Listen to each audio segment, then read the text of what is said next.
Now let us take this 11th question. 11वां question देखते हैं। The old and worn out red blood corpuscles are destroyed in. पुरानी और खराब हो चुकी लाल रक्त कणिकाओं को नष्ट किया जाता है। इसको ध्यान रखिए, ये एक आसान सवाल है। स्प्लीन में, ओके, प्लीहा में। नेक्स्ट लेते हैं। परमाणु ऊर्जा संयंत्रों में बिजली बनाने के लिए किस समस्थानिक का उपयोग किया जाता है? Which isotope is used in the nuclear power plants to generate electricity? ध्यान रखिए, न्यूक्लियर पावर प्लांट्स में जो बिजली बनती है उसमें जो प्रोसेस लगता है वो लगता है फिशन या विखंडन। किसका फिशन या किसका विखंडन? ऑब्वियसली परमाणु का। क्लियर? तो जिस परमाणु का विखंडन होता है, जिस परमाणु को तोड़ा जाता है, वो परमाणु होता है यूरेनियम 235। दिस। अब ये परमाणु टूटता है, बल्कि परमाणु नहीं, जिस परमाणु का न्यूक्लियस तोड़ा जाता है। न्यूक्लियस में ध्यान रखिए प्रोटॉन होते हैं और न्यूट्रॉन होते हैं। तो जिस परमाणु का न्यूक्लियस तोड़ा जाता है, अच्छा दूसरी चीज की, चूंकि हम न्यूक्लियस तोड़ते हैं इसीलिए हम इसको न्यूक्लियर फिशन बोलते हैं, नाभिकीय विखंडन। और इसके टूटने में इसका जो एटॉमिक मास है और इसके जो दो घटक परमाणु बन रहे हैं उनके जो एटॉमिक मास है, उनके जो एटॉमिक मास के जो टोटल हैं, उनके टोटल में और यूरेनियम 235 का जो एटॉमिक मास है इसमें डिफरेंस होता है। और उस एटॉमिक मास के डिफरेंस को अगर हम डेल्टा एम से रिप्रेजेंट करें तो आइंस्टीन की एक चिर परिचित इक्वेशन है एनर्जी की, ये। तो इस इक्वेशन से हमको इसके इक्विवेलेंट हीट एनर्जी मिलती है। और हीट एनर्जी क्या करती है? ऊष्मा जिसको बोलते हैं, हीट एनर्जी। हीट एनर्जी क्या करती है? बॉयलर में पानी गर्म करती है और इसको वाष्प बनाती है इसमें, ओके। और इस वाष्प से हम टरबाइन और फिर टरबाइन से जनरेटर चलाते हैं। Very simple. तो इसका आंसर है यूरेनियम 235। आपको इसमें जरूर ध्यान रखना चाहिए, जो मैंने अभी आपको पिछली स्लाइड में बताया कि न्यूक्लियर पावर प्लांट में न्यूक्लियर फिशन या परमाणु विखंडन का इस्तेमाल या नाभिकीय विखंडन का इस्तेमाल होता है, ओके। नेक्स्ट क्वेश्चन लेते हैं। अच्छा, इसी में आपको मैं ये भी बता दूं कि यूरेनियम 235, देखिए ये यूरेनियम 235 है, ये यूरेनियम 235 है, यूरेनियम 235। इसको हमने इस पे हमने न्यूट्रॉन मारा, ये न्यूट्रॉन हमने इसको हिट किया, यहां भी न्यूट्रॉन हिट किया, यहां भी न्यूट्रॉन हिट किया, यहां भी एक न्यूट्रॉन। अब ये देखिए, ये दो परमाणु में टूट गया, बेरियम और क्रिप्टॉन। यहां पर दो परमाणु में टूटा, जेनॉन और स्ट्रोंटियम। और यहां पर टूटा ये लैंथेनम एंड ब्रोमीन, यहां पर टूटा ये सीजियम एंड रुबिडियम, और यहां टूटा ये आयोडीन और यत्रियम। Point is clear? तो यहां पर U235 हमारे पास है, इसमें हम एक न्यूट्रॉन से इसको हिट करते हैं और तब ये अपने दो कॉन्स्टिट्यूएंट्स में टूट जाता है। और फिर उसके पश्चात ये हमको कुछ एक्स्ट्रा न्यूट्रॉन देता है। और ये न्यूट्रॉन, जो हमको एक्स्ट्रा न्यूट्रॉन मिले हैं, ये एक चेन रिएक्शन शुरू करते हैं। क्योंकि यहां पर मारने के लिए तो हमारे पास एक न्यूट्रॉन था, लेकिन अब ये जो न्यूट्रॉन है, ये 3 न्यूट्रॉन हमको मिल गए। तो ये 3 बार तीन एटम को हिट करेंगे यूरेनियम 235 को। यहां हिट करेंगे, यहां हिट करेंगे, यहां हिट करेंगे, फिर इनसे 3 बनेंगे, इनसे 3 बनेंगे, इनसे 3 बनेंगे, और इस प्रकार एक चेन रिएक्शन शुरू होगी। रिमेंबर, अगर ये जो चेन रिएक्शन है, इस चेन रिएक्शन में अगर हम इस चेन रिएक्शन को कंट्रोल कर लेते हैं, नियंत्रित कर लेते हैं, तो हम न्यूक्लियर पावर प्लांट की बात करते हैं। और अगर हम इसको अनकंट्रोल्ड रहने देते हैं, अगर हम इसको नियंत्रित नहीं करते हैं, तब हम एक एटॉमिक बॉम्ब की बात करते हैं, ओके। सो ये बेसिक डिफरेंस है between atomic bomb and nuclear power plant में। नेक्स्ट क्वेश्चन है, निम्नलिखित में से किसे खाद्य श्रृंखला में उत्पादक माना जाता है? Which of the following are considered as producer in the food chain? तो ये सबसे नीचे ऑब्वियसली प्रोड्यूसर है, ओके। ओके, तो ये जो प्रोड्यूसर है सबसे नीचे की स्टेज पर, ऑब्वियसली ये है ऑटोट्रॉफिक प्लांट, जो अपना खाना खुद बनाते हैं। क्लियर? तो इसका आंसर सरल था, ए इज द आंसर। 14 क्वेश्चन लेते हैं। ऊष्मा के कारण सबसे तेजी से नष्ट होने वाला vitamin, the vitamin most readily destroyed by heat, obviously this is simple question है, एस्कॉर्बिक एसिड। विटामिन सी पानी में घुलनशील है, ओके। तो ये पानी में घुलनशील है, और जब हम इस पानी को बहुत ज्यादा गर्म करते हैं जिसमें विटामिन सी घुला हुआ है, तो फिर ये विटामिन सी नष्ट हो जाता है। ये आपको जरूर ध्यान रखना चाहिए। यहाँ जो ऑप्शन दिए गए थे, राइबोफ्लेविन ए विटामिन B2 है, स्कॉर्बिक एसिड विटामिन सी है, और टोकोफेरॉल विटामिन ई है, और थियामिन विटामिन B1 है। इसको आपको जरूर याद करना चाहिए। नेक्स्ट क्वेश्चन लेते हैं। किसी तत्व का कौन सा गुण उसके रासायनिक व्यवहार को निर्धारित करता है? What property of an element determines it's chemical behaviour? तो इसे जरूर याद रखिए, केमिस्ट्री का सवाल है कि कोई भी तत्व का गुण उसकी परमाणु संख्या से, एटॉमिक नंबर से निर्धारित होता है। क्या होता है कि ये जो परमाणु संख्या है, बेसिकली परमाणु संख्या is equal to number of electron बराबर number of proton. Very clear? इसको हम परमाणु संख्या, एटॉमिक नंबर बोलते हैं। अब नंबर ऑफ इलेक्ट्रॉन की जब हम बात करते हैं, तो नंबर ऑफ इलेक्ट्रॉन चूंकि मुझे मालूम है, तो नंबर ऑफ इलेक्ट्रॉन के मालूम होते ही हमको ये पता लग जाता है कि इसका इलेक्ट्रॉनिक कॉन्फ़िगरेशन क्या होगा, और आउटर मोस्ट ऑर्बिट में इस परमाणु के बाह्यतम कोश में कितने इलेक्ट्रॉन होंगे। तो उससे हमको इस तत्व की, जिसके परमाणु की हम बात कर रहे हैं, इस तत्व की हमको प्रॉपर्टी समझ में आ जाती है। और दूसरी चीज ये है कि परमाणु संख्या के आधार पर किसी भी तत्व का जो मॉडर्न पीरियोडिक टेबल है उसमें उसकी पोजीशन नियत होती है, और मॉडर्न पीरियोडिक टेबल में पोजीशन नियत होने से हमें तत्वों के रासायनिक व्यवहार का पता चलता है। So the answer is B. प्रायोगिक उपग्रह SROS का अर्थ क्या है? SROSS। तो this is stretched Rohini satellite series. Rohini satellite series को जब और आगे विस्तारित किया गया, स्ट्रेच किया गया, तो इस स्ट्रेच में बनने वाले जो सैटेलाइट थे, एक्सपेरिमेंटल सैटेलाइट, उनको उस श्रेणी के सैटेलाइट्स को SROS कहा गया। हालांकि अब ये सिस्टम से विदा ले चुके हैं, ये निवृत्त हो चुके हैं, रिटायर हो चुके हैं, लेकिन ये ऑब्वियसली इसरो द्वारा विकसित उपग्रहों की श्रृंखला है जो खासतौर पर रिमोट सेंसिंग के लिए, खगोल भौतिकी रिमोट सेंसिंग में शामिल है ही, और ऊपरी वायुमंडलीय निगरानी प्रयोगों के साथ साथ और दूसरे मिशन के संचालन के लिए रोहिणी उपग्रह के बाद आए। निम्नलिखित में से कौन सा तत्व इलेक्ट्रोवैलेंस यानी कि आयनिक बॉन्ड के व्यवहार को प्रदर्शित नहीं करता है? Which of the following element does not exhibit the electrovalence behaviour? इसको ध्यान रखिए, इसका आंसर है कार्बन। तो थोड़ा सा एक्सप्लेन करता हूं यहाँ। कार्बन में ये जो इलेक्ट्रॉनिक कॉन्फ़िगरेशन है कार्बन का, चूंकि इसका एटॉमिक नंबर 6 है, तो इसलिए इसमें प्रोटॉन भी 6 हैं और इसमें इलेक्ट्रॉन भी 6 हैं। तो इलेक्ट्रॉन 6 होने के कारण जो इसका इलेक्ट्रॉनिक कॉन्फ़िगरेशन है वो 2 और 4 है, यानी आउटर मोस्ट ऑर्बिट में इसके 4 इलेक्ट्रॉन हैं। अब चूंकि आउटर मोस्ट ऑर्बिट में 4 इलेक्ट्रॉन हैं और इसको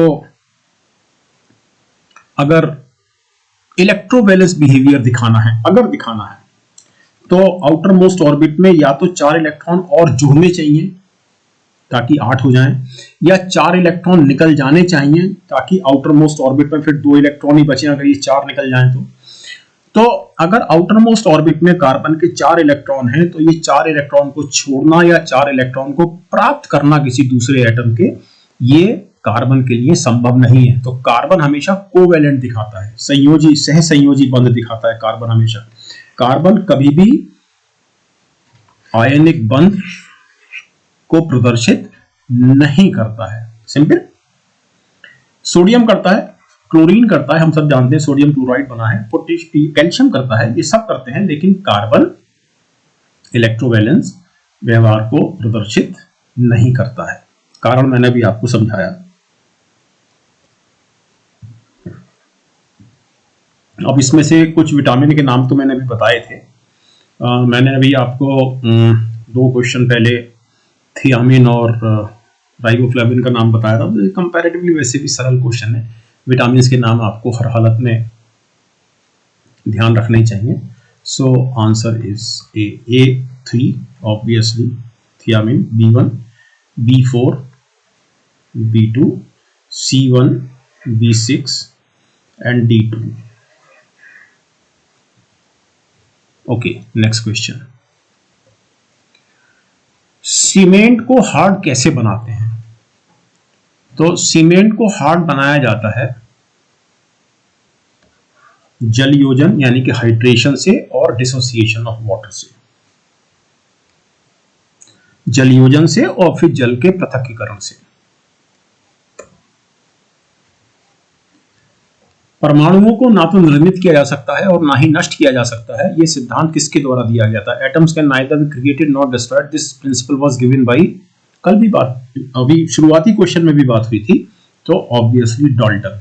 ये डाल्टन का एटॉमिक मॉडल है, मैं एटॉमिक मॉडल का प्रिंसिपल है ये, और ये एटॉमिक मॉडल 1804 या 1807 प्रोबेबली, एनीवे, तो ये एटॉमिक मॉडल आया था 1804 या 1807 के आसपास। तो उसमें ये प्रिंसिपल पॉइंट था, खास पॉइंट था डाल्टन के atomic model. Okay,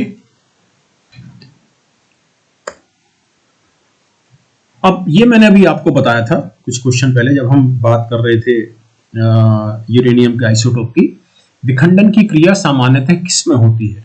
nuclear reactor, chemical reaction, hydrogen bomb और सन। आंसर ऑब्वियसली, चूंकि मैं अभी इसको बता के और समझा के चुका हूं, the answer is a, nuclear reactors. अभी मैंने आपको पीछे 5-6 क्वेश्चन पहले मैंने आपको यूरेनियम 235 समझाया था, जिसमें यूरेनियम 235 को हम एक न्यूट्रॉन से हिट करते हैं और फिर यूरेनियम 235 अलग अलग दो घटकों में, अलग अलग दो परमाणुओं में टूट जाता है। अभी आपने कुछ स्लाइड पहले देखा था। लेकिन आपको याद रखने के लिए, रासायनिक अभिक्रिया is out of the question. ये इम्पॉसिबल आंसर है, इसलिए है कि रासायनिक अभिक्रिया में विखंडन नहीं होता है, परमाणु टूटता नहीं है, तो chemical reaction is out of the question. Okay, जहां तक हाइड्रोजन बॉम्ब और सूर्य की बात है, इन दोनों में, please note it down, this is really really really important, please को नोट कीजिए। हाइड्रोजन बॉम्ब और सूर्य दोनों में संलयन की प्रक्रिया होती है, इसके ठीक उलट, यानी कि फ्यूजन, यानी कि दो परमाणु फ्यूज कर जाते हैं एक में। तो हाइड्रोजन बॉम्ब और सन में फ्यूजन होता है, न्यूक्लियर रिएक्टर में या एटॉमिक बॉम्ब में फिशन होता है या विखंडन होता है। ये एक सरल सवाल है। निम्नलिखित में से किसे मैक्रोन्यूट्रिएंट्स कहते हैं? Rather very simple question.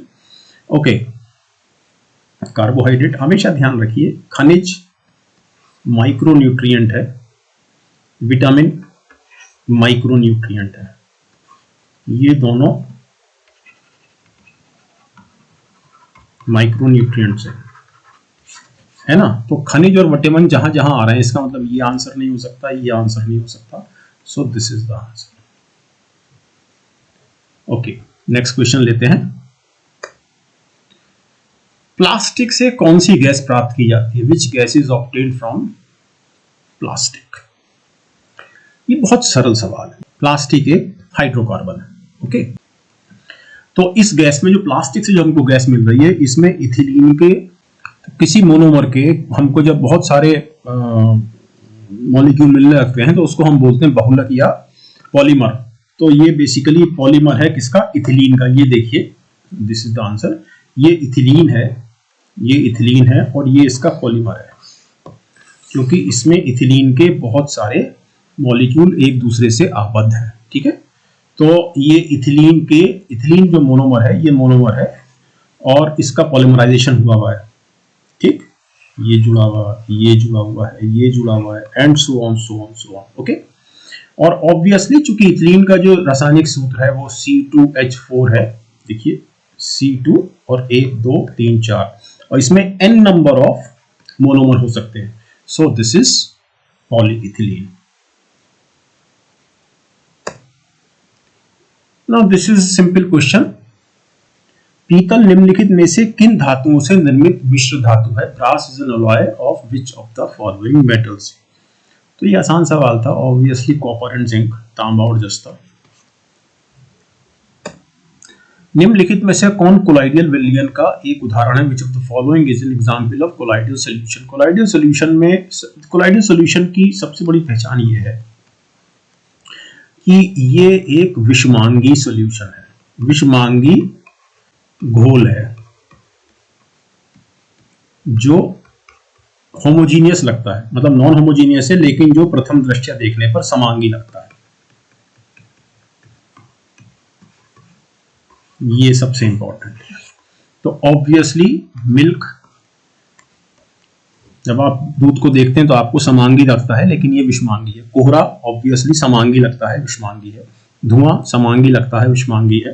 तो आंसर इसका ये है। तो कोलाइडल विलयन में जो सॉल्यूशन हो, जो विलेय पार्टिकल हैं, जो सोल्यूट के जो पार्टिकल्स होते हैं वो सस्पेंडेड अवस्था में रहते हैं। ओके, नीचे नहीं बैठते हैं। भूतल ओजोन का उत्पादन किससे होता है? एक ओजोन तो जो है जो आपको स्ट्रेटोस्फेयर में मिलती है, लेकिन जो ट्रोपोस्फेयर में मिलती है या जो जमीन पर जो हमको ओजोन मिलती है वो ऑब्वियसली एक पोल्यूटेंट है, ग्रीन हाउस गैस है। तो ये कहां से प्रोड्यूस होती है? रिमेंबर, परिवहन क्षेत्र, ट्रांसपोर्ट सेक्टर। अब मैं इसको थोड़ा सा आपको ब्रीफ करता हूं। तो ये जो जमीनी स्तर की जो ओजोन है ये एक हानिकारक वायु प्रदूषक है और स्मॉग का मुख्य घटक है। दूसरी इंपॉर्टेंट चीज ये है कि बनती कैसे है जमीन पर।